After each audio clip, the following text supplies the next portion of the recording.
함께 한때 이렇게 국민막동이라고 불리면서 국민들에게 많은 웃음을 선사하면서 사셨던 분, 구봉서 장로님을 아마 기억하실 겁니다. 이분이 처음 예수님을 믿기 시작했을 때 전도사님 한 분과 많은 연예인들이 같이 모여서 성경 공부를 하곤 했다고 합니다. 어느 날에 마태복음 1장을 공부하게 됐습니다. 마태복음 1장에는 우리가 아는 대로 가브리엘 천사가 요셉에게 나타나서 마리아에게 성령으로 잉태가 이루어졌다라는 사실을 알려주지요. 그리고 이렇게 태어날 아이가 우리의 구세주가 될 것이다라는 사실을 알려줍니다. 요셉은 천사의 지시대로 마리아를 아내로 데리고 왔지만 동침하지 아니하고 그리고 그 아들을 낳기까지 함께 이렇게 곁에서 보호자로 지내게 되는데 마침내 이 가정에서 성령으로 잉태된 아이 예수님이 태어나시게 되었다라는 사실을 우리에게 알려주는 내용으로 마태복음 1장이 구성이 되어져 있습니다.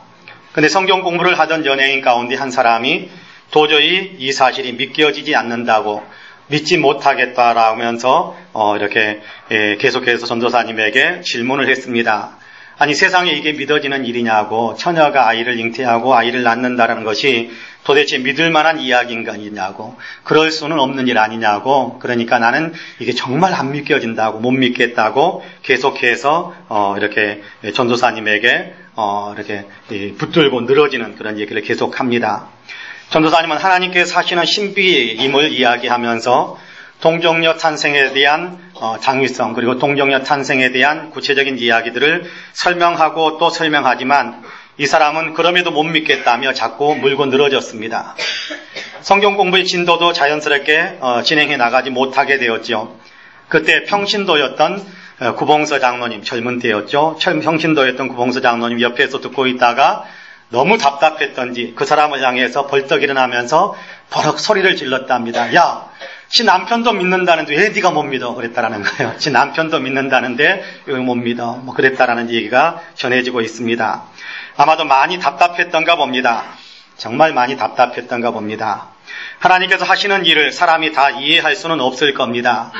때로는 하나님께서 하시는 일, 특별히 성경에 기록된 하나님께서 하신 일에 대해 이해가 되지 않더라도 우리가 아멘으로 믿음으로 받아들이면 거기에서 믿음이 생기고 믿음이 생기면 다 이해가 되는 일들이 수없이 많다라는 사실을 우리가 알 필요가 있을 것 같습니다. 그러므로 대단한 신학자로 알려져 있었던 어거스틴은 그런 명제를, 신앙적인 명제를 우리에게 들려줍니다. 나는 이해해서 믿는 것이 아니라 이해하기 위해서 믿는다. 그렇게 이야기합니다. 믿으면 이해가 되어질 테니까 나는 이해하기 위해서 믿는다. 다 이해가 되어져서 믿는 것이 아니라 나는 이해하기 위해서 믿는다라는 명제를 남깁니다. 탁월한 신학자로 추앙을 받고 있는 안셀름이라는 신학자 역시 동일한 비슷한 얘기를 하지요. 나는 알고 믿는 것이 아니라 나는 알기 위해서 믿는다. 그런 얘기를 합니다. 여러분, 우리가 다 알 수는 없을 겁니다. 다 이해할 수는 없을 겁니다. 그러나 믿으면 거기에서 지식이 생기고 이해되어지는 역사들이 일어나게 되고 거기에서 하나님의 놀라운 은혜를 맛볼 수 있을 거라고 저는 분명히 믿습니다. 하나님이신 예수님께서 성령의 권능으로 동정녀 마리아에게 잉태되어 세상에 태어나셨다라는 거룩한 진리의 말씀도 그렇게 받아들여야 될 말씀 가운데 하나다라고 저는 생각을 합니다. 이해가 안 되지만 믿으면 이해가 됩니다. 여러분 그렇지 않습니까? 우리가 믿으면 우리가 믿고 있기 때문에 하나님께서 동정녀 마리아를 통해 예수님을 세상에 보내셨다라는 사실이 믿어지고 이해가 되어지는 것이 우리의 어떤 신앙적인 내용이라고 저는 생각을 합니다. 마태복음 1장에서는 예수님의 탄생에 대해 보라, 처녀가 잉태하여 아들을 낳을 것이요 그의 이름은 임마누엘이라 하리라라는 선지자의 말씀이 이루어진 것이다. 그렇게 설명을 하고 있습니다. 선지자를 통하여 말씀하신 그 말씀을 하나님께서 성취하신 일이다라는 겁니다. 예수님께서 세상에 오시는 바로 그날을 기억하며 감사드리는 때가 성탄절인데요. 이 성탄절이 한 주간 앞으로 다가왔습니다. 성탄절을 바로 앞두고 이제 우리는 보라, 처녀가 잉태하여 아들을 낳을 것이요 그의 이름은 임마누엘이라 하리라라는 그 말씀이 처음 선포되어졌던 이사야 7장의 말씀을 같이 읽었습니다. 이 말씀에 담긴 의미를 좀 더 깊이 있게 살피면서 우리가 함께 은혜 받기를 원합니다. 바라기는 이 시간 말씀을 나누면서 저와 여러분 우리 모두가 임마누엘이신 하나님의 은혜 속으로 더 깊이 들어갈 수 있게 되기를 주님의 이름으로 간절히 축복합니다. 아멘. 임마누엘, 히브리 단어입니다.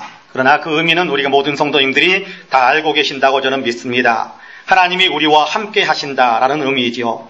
하나님이 우리와 함께 하신다라는 놀라운 사실을 선포하는 것입니다. 하나님께서 우리와 함께 하신다라는 사실은 정말 가장 위대한 은혜요, 가장 놀라운 축복이라고 저는 생각을 합니다. 놀라운 은혜와 축복이 된 임마누엘, 이 말씀을 선포하면서 하나님께서는 오늘 우리가 읽은 본문에서 특별히 임마누엘에 담긴 중요한 하나님의 은혜들을 또한 우리에게 가르쳐주고 있습니다.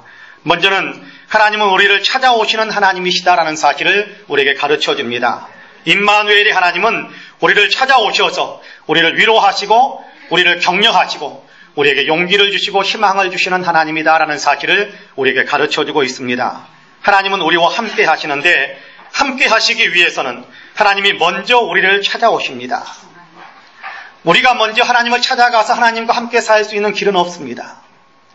우리가 먼저 하나님을 알고 하나님을 찾아가서 하나님 우리와 함께 해주십시오라고 할 수 있는 어떠한 통로도 없습니다. 다만 하나님께서 먼저 우리를 찾아오셔서 우리와 함께 해주실 때 우리는 하나님과 함께하는 은혜를 누릴 수 있게 되는 것입니다. 그렇습니다. 임마누엘의 하나님은 함께 하시기 위해 먼저 우리를 찾아오시는 하나님이세요. 특별히 절망의 현장에 찾아오셔서 위로하시고 격려하시고 새 힘을 북돋아 주시고 구원하시는 하나님입니다. 오늘 우리가 읽은 본문에서도 하나님은 임마누엘의 하나님, 먼저 찾아오셔서 우리의 삶에 간섭해 들어오기를 원하시는 그런 하나님이다라는 사실을 우리에게 분명하게 보여주고 있습니다. 여러분 10절과 11절 말씀을 같이 한번 읽어볼까요? 같이 읽습니다. 시작. 여호와께서 또 아하스에게 말씀하여 이르시되 너는 내 하나님 여호와께 한 징조를 구하되 깊은 데에서든지 높은 데에서든지 구하라 하시니. 할렐루야. 하나님께서 아하스 왕을 또 찾아와서 말씀하셨다라고 이야기합니다. 또라는 부활이 붙기 전 하나님께서 아하스를 찾아왔다라는 얘기는 7장 1절에서 9절까지 나타나 있습니다. 여러분 한번 같이 읽어볼까요? 7장 1절에서 9절까지 다 읽지는 않겠습니다만은 여러분 4절부터 여러분 그 7절까지 같이 한번 읽어봅시다. 4절부터 7절 같이 읽습니다. 시작. 그에게 이르기를 너는 삼가며 조용하라. 르신과 아람과 느말리아의 아들 심이 노할지라도 이들은 연기나는 두 부직갱이 그루터기에 불과하니 두려워하지 말며 낙심하지 말라. 아람과 에브라임과 느말리아의 아들이 꽤 악한 꾀로 너를 대적하여 이르기를 우리가 올라가 유다를 쳐서 그것을 쓰러뜨리고 우리를 위하여 그것을 무너뜨리고 아들을 그 중에 세워 왕으로 삼고자 하였으나 주 여호와의 말씀이 그 일은 서지 못하며 이루어지지 못하리라. 아멘. 하나님께서 아하스 왕을 찾아왔는데 그때 당시에 아하스는 굉장히 큰 위기에 직면해 있었습니다. 아람의 르신 왕과 이스라엘의 베가 왕이 연합해서 아하스가 통치하고 있는 유다 나라를 공격해 왔습니다. 이들의 두 연합군은 이스라엘과 이렇게 유다와는 비교할 수 없이 강력한 군사력을 가지고 있는 나라들입니다. 그런데 이 두 나라가 연합해서 유다를 공격해 왔습니다. 너무 강력한 군대입니다. 아하스 왕과 백성들은 큰 두려움에 빠지게 되는데 2절에 보니까 이런 말씀을 합니다. 왕의 마음과 그의 백성의 마음이 숲이 바람에 흔들림같이 흔들렸더라 라고 말씀합니다. 두려움과 공포로 인해서 정신을 못 차릴 지경이었다라는 것입니다. 두려워서 떨 뿐 아무것도 할 수 없는 그런 처지에 내몰렸다, 그런 얘기지요. 그들이 계획하는 것은 하나도 이루지 못해. 그런데 이사야 선지자를 하나님께서 보내시면서 친히 하나님께서 이사야 선지자를 통해 이 아하스 왕을 찾아오면서 두려워하지 말라라고 그들에게 위로하고 격려하고 평강의 마음으로 그들을 붙잡아 주시죠. 그들이 계획하는 것은 하나도 이루어지지 못할 것이며 너는 해를 입지 않고 안전할 테니까 두려워하지 말라라고 말씀하시는 겁니다.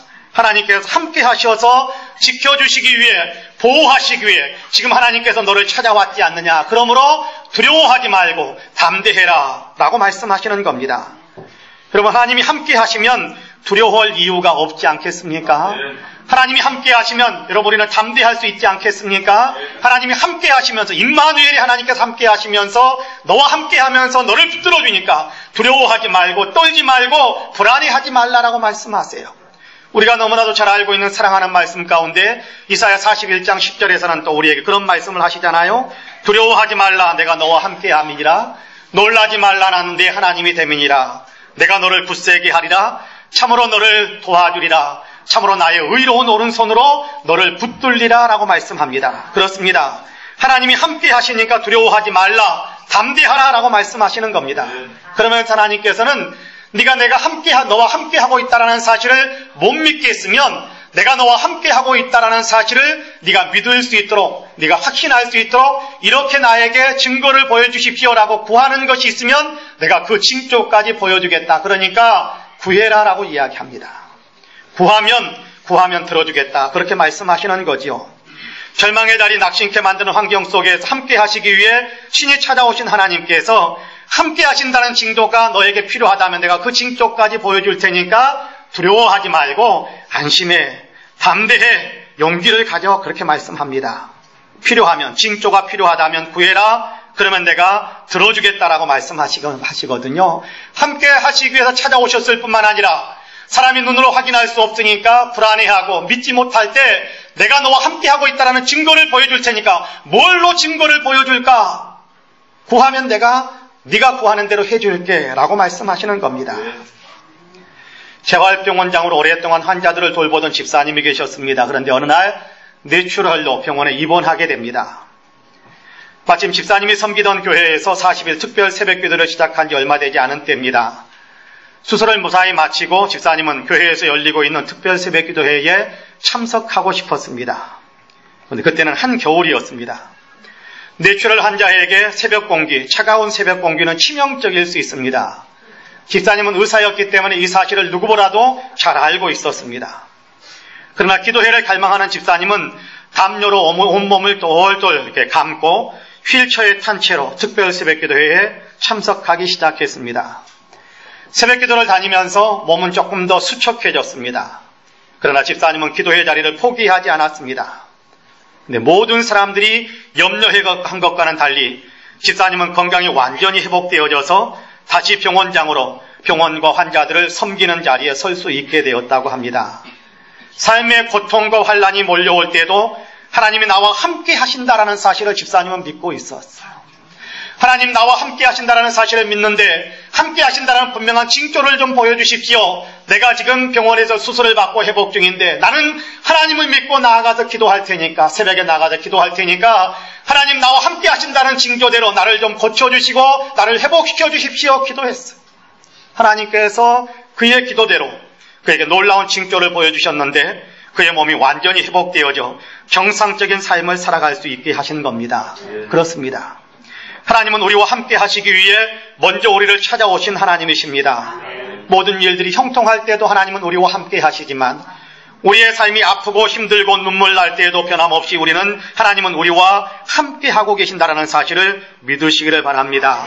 우리가 눈으로 하나님을 볼 수 없고 우리가 손으로 하나님을 만질 수 없을 때에도 하나님은 우리에게 다가와 우리와 함께 하고 계십니다. 약속하셨으니까요. 보이지 않고 만질 수 없어서 함께 하신다라는 사실을 알 수 없을 때 하나님이 함께 하고 계신다라는 사실을 좀 확신하고 싶을 때 그러면 하나님께서 그 증거가 무엇으로 너에게 증거를 삼아줄까 구하면 내가 응답해 주겠다라고 말씀하시기까지 하십니다. 우리는 너무나도 유명한 하나님의 어떤 기도하도록 우리를 권면하시는 그런 성경 말씀들을 다 알고 있지 않습니까? 환난 날에 나를 부르라 내가 너를 건지리니 네가 나를 영화롭게 하리라 라고 말씀하시는 하나님이세요. 내가 너와 함께 하고 있으니까 환난 날이라도 부르면 내가 너를 건져준다라고 이야기하거든요. 함께 하고 있으니까 절망과 위기 가운데 빠져 있을 때라도 네가 부르짖으면 내가 도와줄게라고 말씀하시거든요. 함께 있으니까. 너는 내게 부르짖으라 내가 내게 응답하겠고 네가 알지 못하는 크고 비밀한 일까지 보여준다라고 말씀하기도 하시는 그런 하나님이십니다. 그렇습니다. 하나님은 우리를 먼저 찾아오셔서 우리와 함께 하십니다. 임마누엘의 하나님은 우리를 찾아오시는 하나님이세요. 특별히 아픔으로 눈물 날 때, 낙심하여 절망할 때, 두렵고 떨려 아무것도 할 수 없을 때조차도 하나님은 우리 곁에 가까이 오셔서 우리와 함께 하고 계신다라는 사실을 믿으시기를 바랍니다. 혹시 지금 답답한 지경에 처한 분들이 계시는지요?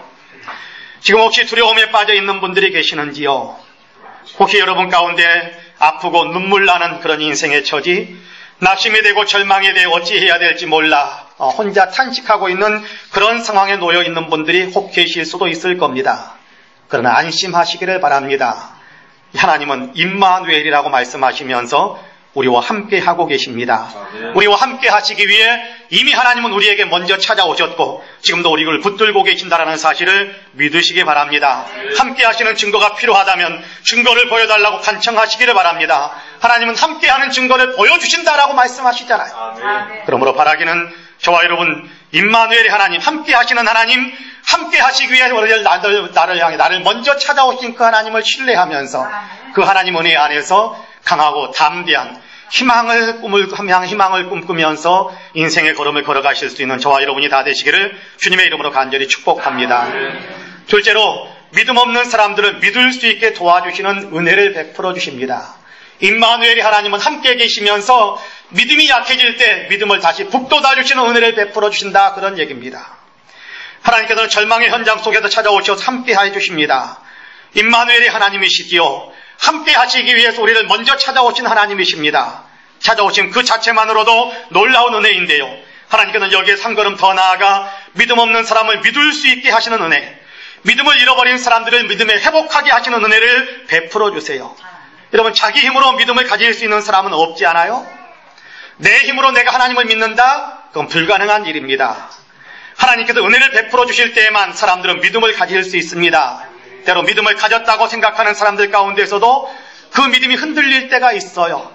세상의 이런저런 여건과 환경들 때문에 믿음이 흔들려서 하나님을 믿는, 그 하나님을 붙드는 믿음의 끈을 놓쳐버리는 때가 있단 말이에요. 이렇게 믿음 없이 살아가는 사람, 이렇게 믿음의 끈을 놓쳐버리는 그 사람들에게 하나님은 임마누엘 함께 하셔서 믿음을 견고하게 세워주시는 그런 은혜를 베풀어 주신다라고 오늘 우리가 읽은 본문의 주님은 분명하게 가르쳐주고 있습니다. 12절부터 14절까지의 말씀인데요. 여러분 같이 한번 읽어봅시다. 같이 읽습니다. 시작. 아하스가 이르되 나는 구하지 아니하겠나이다. 나는 여호와를 시험하지 아니하겠나이다 한지라.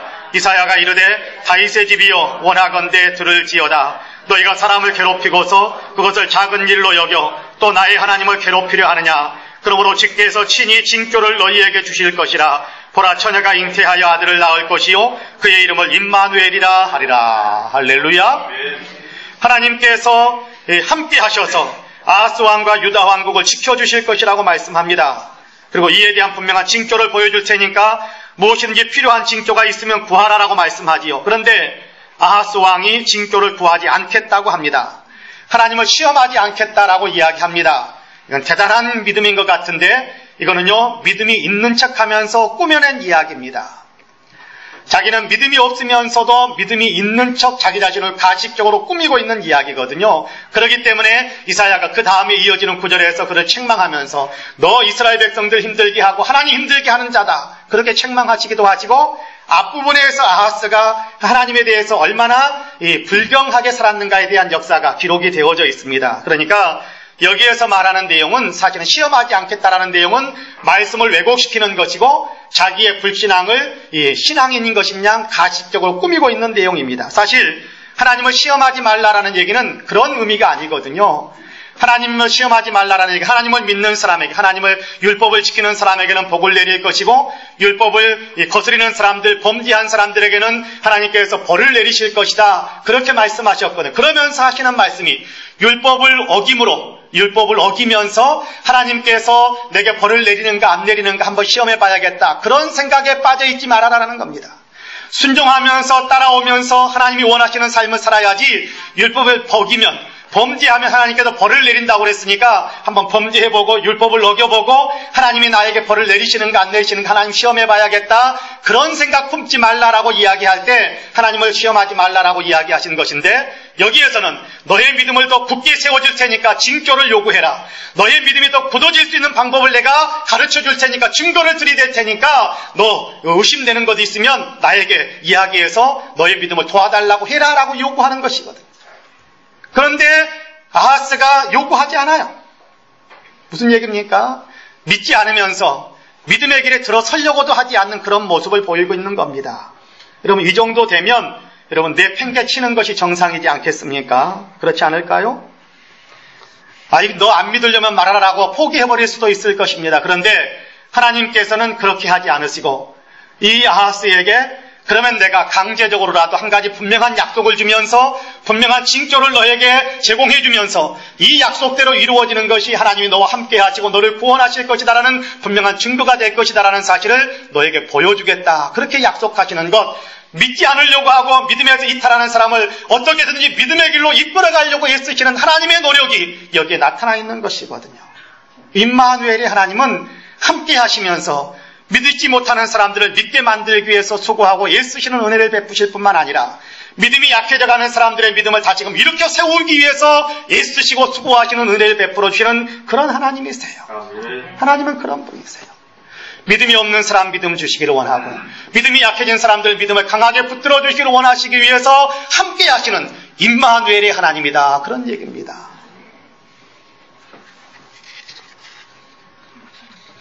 언젠가 한 기독교 방송에서 시각장애인인 윤인수 목사님에 관한 이야기들을 드라마로 제작해서 방송했던 적이 있습니다.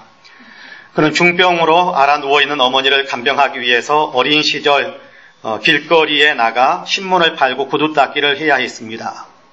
친구의 도움을 받기는 했지만 앞을 보지 못하는 소년이었기 때문에 구두 닦기 하는 일이 결코 순탄치만은 않았습니다. 그러나 그는 열심히 번 돈을 가지고 집에 들어가서 어머니에게 내어드렸습니다.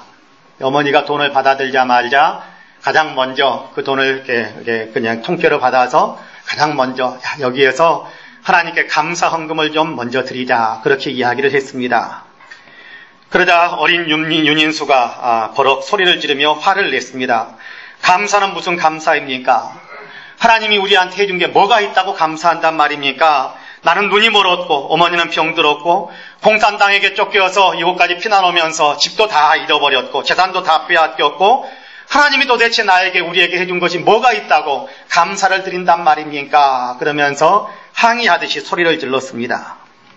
그러자 어머니는 어린 아들의 손을 꼭 쥐면서 이렇게 말했답니다. 인수야, 고향을 잃어버린 것도 한스럽고 집을 잃어버린 것도 원통하고 건강을 잃어버린 것도 서러운데 여기에서 하나님까지 잊어버리면 뭐가 남겠니? 그랬다는 거예요. 고향을 잃어버린 것도 한스럽고 집을 잃어버린 것도 원통하고 건강을 잃어버린 것도 서러운데 여기에서 우리가 하나님까지 잃어버렸어야 되겠느냐? 그런 얘기입니다. 이 말을 듣는 순간 어린 윤인수의 마음에 큰 감동이 밀려들었습니다. 하나님까지 잃었어야 되겠는가? 하나님까지 잃어버렸어야 되겠는가? 하나님이 내게 뭘 해줬다고 하는 것이 아니라 하나님만 원망하고 불평하고 내 삶 내 마음대로 안 된다라고 투정 부렸던 그런 모든 것들을 다 떨쳐내고 돌이켜서 하나님을 믿는 믿음으로 다시금 일어나서 하나님과 함께 그 힘들고 고통스러운 역경들을 이겨낼 수 있었다라고 간증했습니다. 그렇습니다.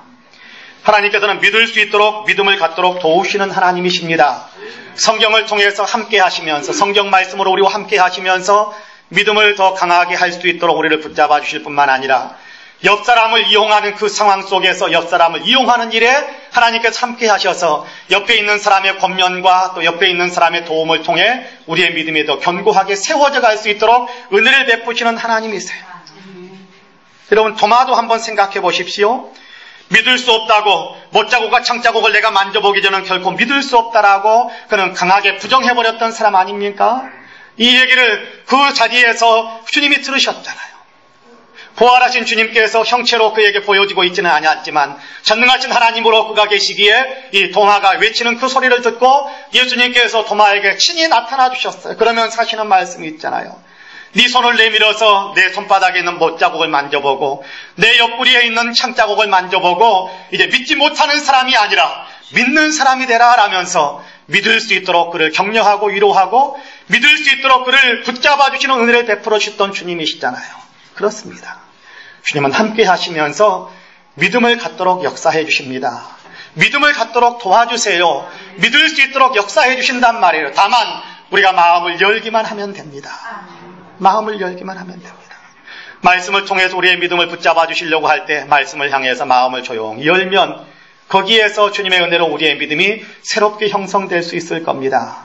옆에 있는 사람들이 조언을 할 때 그때의 내 감정과 내 생각에만 그냥 몰입되어서 다 필요 없다라고 외치는 것이 아니라 옆에 있는 사람이 들려주는 이야기를 마음을 열고 받아들이면 거기에서 하나님이 함께 하시는 은혜를 베풀어 주시사 떨어져가는 우리의 믿음을 회복시켜 주시고 강한 믿음의 사람으로 일어서게 하시는 하나님입니다. 임마누엘, 우리와 함께 하시면서 우리로 하여금 믿음의 사람이 되게 만드시는 귀한 은혜를 베풀어 주신 하나님이세요. 그러므로 바라기는 저와 여러분이 임마누엘 하나님, 그렇습니다. 나와 함께 하셔서 말씀을 통해서 옆에 사람을 통해서 나에게 역사하심으로 성령의 감동을 통해서 역사하심으로 믿게 하시는 그 하나님의 은혜를 조용히 마음속에 받아들이심으로 지금에서보다 훨씬 더 큰 믿음의 사람으로 영적으로 성장해 가시는 귀한 복을 누리시기를 주님의 이름으로 간절히 축복합니다. 아멘. 마지막으로 하나님께서는 동정녀를 통해 우리에게 오셔서 구원의 은혜를 베풀어 주시는 하나님입니다. 임마누엘의 하나님은 친히 우리에게 오셔서 우리를 영적으로 구원하시는 은혜를 베풀어 주시는 하나님이시다. 그런 얘기입니다. 하나님은 우리와 함께 하세요. 함께 하시기 위해 친히 우리를 찾아오시는 하나님이시고 절망적인 상황 속에 던져졌다고 할지라도 그래서 아무것도 할 수 없는 우리의 상황이라고 할지라도 친히 오셔서 우리를 위로하시고 희망을 주시는 하나님이십니다. 믿음대로 역사하시는 하나님이신데 우리가 믿음을 갖지 못하면 하나님의 역사를 체험할 수 없기 때문에 우리를 하여금 믿을 수 있도록 우리에게 믿음의 권면을 주시고 믿을 수 있는 은혜를, 믿음의 은혜를 공급해 주시는 그런 하나님이세요. 더 나아가 하나님께서는 친히 사람의 몸을 입고 세상에 들어오셔서 사람들과 함께 거하시면서 사람들을 구원하시는 은혜를 베풀어 주시는 임마누엘의 하나님이십니다. 본문 14절부터 16절까지의 말씀인데요. 같이 한번 읽어보겠습니다. 같이 읽습니다. 그러므로 주께서 친히 징조를 너희에게 주실 것이라. 보라, 처녀가 잉태하여 아들을 낳을 것이요 그의 이름을 임마누엘이라 하리라. 그가 악을 버리고 선을 택할 줄 알 때가 되면 엉긴 젖과 꿀을 먹을 것이라. 대저 이 아이가 악을 버리며 선을 택할 줄 알기 전에 내가 미워하는 두 왕의 땅이 황폐하게 되리라. 할렐루야. 하나님께서 친히 징조를 보여주시는데 처녀의 몸에서 한 아이가 태어나게 할 것이다. 근데 처녀의 몸에서 한 아이가 태어나는 것은 징조가 되는데 무엇을 보증하는 징조냐 하면 너를 괴롭히고 있는 두 왕, 그렇죠. 지금 이 두 왕이 르신과 베가라는 두 왕이 아하스를 공격해 와가지고 아하스를 괴롭히고 있잖아요. 근데 두 왕의 나라가 황폐하게 된다. 처참하게 패배하고 처참하게 황폐화되고 완전히 그들은 사라지는 나라가 될 것이다 라고 말씀하시는 것이 16절에서 하시는 말씀입니다. 징조를 보여준다. 이 징조는 무엇을 담보하느냐? 너를 괴롭히는 두 나라를 완전히 진멸시키겠다. 원수를 격퇴시키겠다. 원수를 물리치겠다. 원수를 패배시키겠다라고 약속하시는 그 약속을 보증하고 담보하는 것이 징조다라고 이야기합니다. 마태복음 1장에서는요. 이 약속의 말씀이 보라, 처녀가 잉태하여 아들을 낳을 것이요 그의 이름을 임마누엘이라 하리라 하는 그 말씀이 마태복음 1장에서는 예수 그리스도에게서 최종적으로 완성되어졌다라고 말씀합니다. 마리아가 성령으로 잉태했다라는 사실을 알려주면서 아들을 낳으리니 그 이름을 예수라 하라라고 말씀하기도 하지 않습니까? 예수라는 이름을 짓게 하시는 이유는 그가 자기 백성을 그들의 죄에서 구원할 자이시기 때문이다라고 말씀했습니다. 그렇습니다. 처녀를 통해 하나님께서 세상에 오시는데 그 목적은 우리를 죄에서 구원하시기 위해서다라고 말씀하세요. 아하스의 원수는 두 왕이었습니다. 그러나 우리의 인류의 원수는 죄예요. 죄와 사망이거든요. 하나님께서 예수 그리스도를 통해서 그 죄와 사망의 권세를 멸하실 것이다라고 말씀하시는 것이 그의 이름을 예수라 하라는 말 속에 담겨져 있는 중요한 은혜의 의미인 것입니다. 여러분, 죄의 삭은 사망이잖아요. 여기에서 말하는 사망은 육신의 죽음 그 이상을 말씀하고 있지 않습니까? 지옥 형벌을 가리키는 말씀입니다. 죄 없는 사람은 없습니다. 그렇다면 모든 사람이 다 지옥 형벌에 던져져야 되는데 하나님께서 동정녀를 통해 예수로 우리에게 오셔서 임마누엘, 우리와 함께 하시기 위해 우리에게 오셔서 우리를 우리의 죄 가운데서 구원해 주시는 놀라운 은혜를 베풀어 주실 것이다 라고 우리에게 분명하게 말씀하고 있습니다. 지옥 형벌의 불 가운데에서 우리를 건져내어 주실 것이다 라고 말씀하세요. 지옥 형벌의 불에서 우리를 건져내 주실 것이다. 존 웨슬리 목사님이 복음을 전하면서 종종 자기의 간증 이야기를 들려주곤 했었습니다. 그 간증을 들려줄 때면 항상 그는 자기를 불에서 꺼낸 그을린 나무다 그렇게 표현하곤 했습니다. 그는 자기가 세상을 떠나기 직전에 틀림없이 남겨져 있는 사람들이 자기의 묘비명을 거창하게 새길 것 같아서 자기의 묘비명을 이렇게 새기라라고 가르쳐줬는데 거기에는 이렇게 새기라고 부탁을 했습니다. 불에서 꺼낸 그 흘린 나무, 존 웨슬리의 육신이 여기에 누워있다. 그렇게 기록하게 했답니다. 이렇게 스스로를 불에서 꺼낸 그 흘린 나무라고 부르는 데는 5살 때 그가 경험했던 그의 인생의 경험이 굉장히 그에게 영향을 끼쳤기 때문이라고 생각합니다. 그의 아버지는 목사님이셨는데 그가 5살 때 그들이 살고 있는 목사관에 화재가 발생했습니다. 목조 건물인 목사관인지라 순식간에 불이 건물 전체를 다 휩싸버렸습니다. 잠자리에서 뭔가 이상한 느낌이 들어 눈을 떴는데 천장에 불길이 타오르고 있는 것이 보였습니다. 뜨거운 열기를 느끼면서 주변을 살펴봤는데 그 방에 여러 개의 침대가 놓여 있었는데 그 침대에 누워 있어야 될, 같은 방에서 잠들어 있어야 될 누이들이 보이질 않았습니다. 같은 방에서 잠을 자고 있어야 될 보모, 그리고 자기의 2 동생도 전혀 보이질 않았습니다. 문이 열려 있기에 그는 열린 문으로 달려가 보았습니다. 그런데 복도에는 이미 복도 바닥에 불이 붙어서 활활 타오르고 있었기 때문에 그 문으로 나가는 것은 불가능했습니다. 그래서 재빨리 창문 쪽으로 다가가서 서랍장 위로 올라가 창문을 열었습니다. 강한 바람이 불고 있었습니다. 그리고 아래에서는 동네 사람들이 불을 꺼보려고 이리 뛰고 저리 뛰는 모습이 보였습니다. 저는 최대한 창턱의 난간 끝까지 갔습니다. 마침 한 남자가 2층 창턱 모서리에 서 있는 존을 발견하고서는 사다리를 가져오라고 외쳤습니다. 그 외침을 듣고 체격이 건장한 한 사람이 사다리를 가져오기에는 시간이 너무 모자란다고 그러면서 체격이 건장한 사람이 자기가 재빨리 그 창문 밑에 불 붙어 있는 그 벽 쪽에 가서 등을 지고 그 불 붙어 있는 벽 쪽에 등을 지고 자기보다 좀 더 몸이 가벼운 남자를 자기 목에 올라타게 했습니다.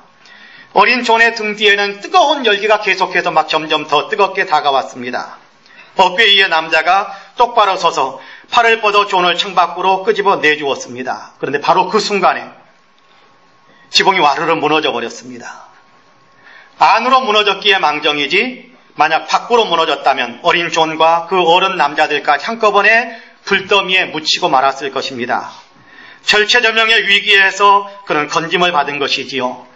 불 가운데서 건짐을 받은 것입니다. 그래서 그는 자기를 가리켜서 불에서 꺼낸 그 흘린 나무다라고 표현하며 그러면서 그는 하나님께서 나에게 이런 은혜를 베풀어 주셨는데 이게 2 남자를 통해서 나를 이렇게 육신의 죽음에서 건져주셨는데 하나님께서는 예수 그리스도를 통해서 나를 지옥불에서 건져주시는 놀라운 은혜를 베풀어 주셨다라고 간증하면서 수많은 사람들에게 복음을 증거하는 목사님의 사역을 감당했다고 합니다.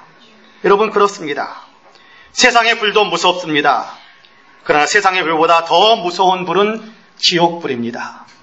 예수님은 그래서 우리에게 그런 말씀을 하시지요.